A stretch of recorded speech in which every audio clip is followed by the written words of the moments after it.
Hello and welcome to the Fans of Wrestling Show, where we do a weekly review of all things wrestling. In today's video, we're going to be talking about Friday Night SmackDown. So we started Friday Night SmackDown with Miz TV. And not only that, Miz said he was going to introduce someone that just got signed to the WWE, and that is John Morrison. We see John Morrison come out, and, he kind of bashes the fans for making the Miz be the way he is at this time, saying that you suck at the last show, and that we were wrong, and blah, blah, blah. And then we see the New Day interrupt them, which wind up turning into the first match of the night. So we had Kofi Kingston versus The Miz in a singles match. This was a pretty good match. I mean, it really didn't have that much for them to tell. They had a lot of interference. We had Big E, and we had John Morrison on commentary. Which I loved. I thought them going back and forth and constantly stabbing at each other was great. I love that anytime that superstars get on the mic and they're in the commentary and they really just add more value to the match when they're there. But then I believe the Miz threw Kofi into Big E, which got Big E a little upset. He gets up, which John Morrison got up, went to commercial break, and when we got back, we see both of those men now on the corners of their friends. And now things are getting heated, things are getting back and forth. You see John Morrison do his parkour move, taking out Big E. And with the big distraction, The Miz pins the former WWE champion, Kofi Kingston. Man, that was shocking, and I gave that match a 4 out of 5 because it really was entertaining. The second match of the night was Mandy Rose versus Alexa Bliss. Now, a little early in the show, we saw Mandy Rose head over to Otis and give him a little present. So Otis opens his present and sees this cake that says, "I'm sorry." And immediately Otis was just awed by this. And immediately Otis was in love. For me, this segment was really funny. I love Otis. I love Heavy Machinery. I don't know, for me, I like it because it just works. You have this really beautiful girl, and then you have this non-attractive guy, but he's a sweet, nice guy. And you want to see him get the girl. And I just love it because it just adds so much comedy to wrestling. And I feel like sometimes wrestling doesn't always have to be serious. The match started off really good. It was going back and forth. Each woman was getting a shot. And then Otis comes out. His music plays, Heavy Machinery music plays. And he starts coming down the ramp with the cake. Now, what I like what they did is that Mandy Rose didn't get distracted. That Alexa Bliss got distracted. And that actually gave Mandy Rose enough time to get a roll-up and get the win against Alexa Bliss. Now, it wasn't a long match, but, I mean, it was entertaining, it was fun, and I think that it was a good match to put because what's going on prior with The Miz and Kofi, all that heat, that little comedy, gives you that comic relief you need after something intense like that. So I'm going to give this match a 3 out of 5, just because it was fun and entertaining. And then we had Braun Strowman versus Shinsuke Nakamura.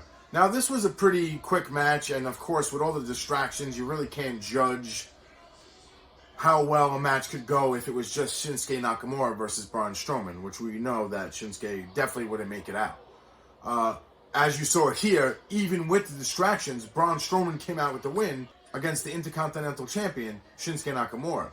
So, for me, this is only got to lead to a title match, hopefully at the Royal Rumble. I mean, I wouldn't even care if both those guys in the Royal Rumble, but Shinsuke has to put this title on the line. He's had it for such a long time, and I always forget that he has the title because he never puts it on the line. And in fact, that they changed the title to a brand new title makes it even worse because it's he doesn't put it on the line. And I just, at this point, I want to see a champion that's going to fight every night and possibly put it on the line every night. I want a fighting champion. Do you hear that, WWE? I want a fighting Intercontinental Champion. Let's go! And we come up to the main event of the night, which is a tag team match with the Usos versus King Corbin and Dolph Ziggler. A lot happened in this match.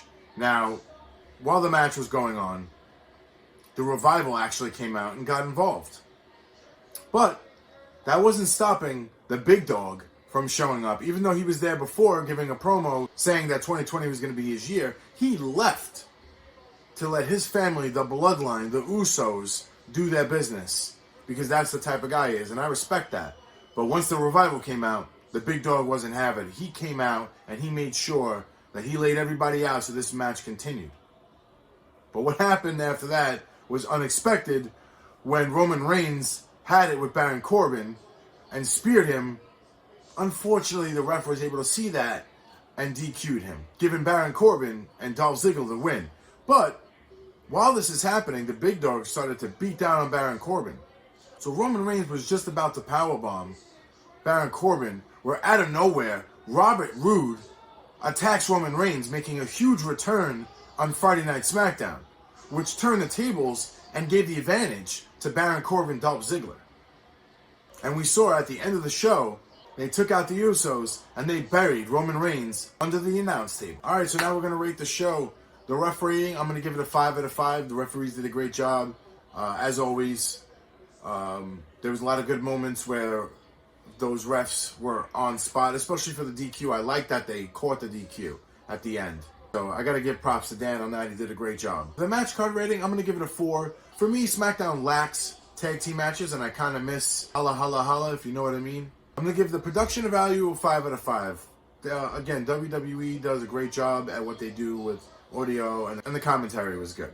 For the overall show rating, I'm going to give the show a 4 out of 5. A couple matches in the show, but I really did like the stories that they're telling. I also did like the beginning of the show, and I like the end of the show, how, you know, they're going to continue and you want to tune in to see what happens next week. Alright, thank you so much for watching the video. I'd like to remind everybody, if you have any comments or anything, or if you don't like my reviews or anything, I really don't care, to be honest with you, because all I'm going to tell you at the end of the day, what do I know? I'm just a fan.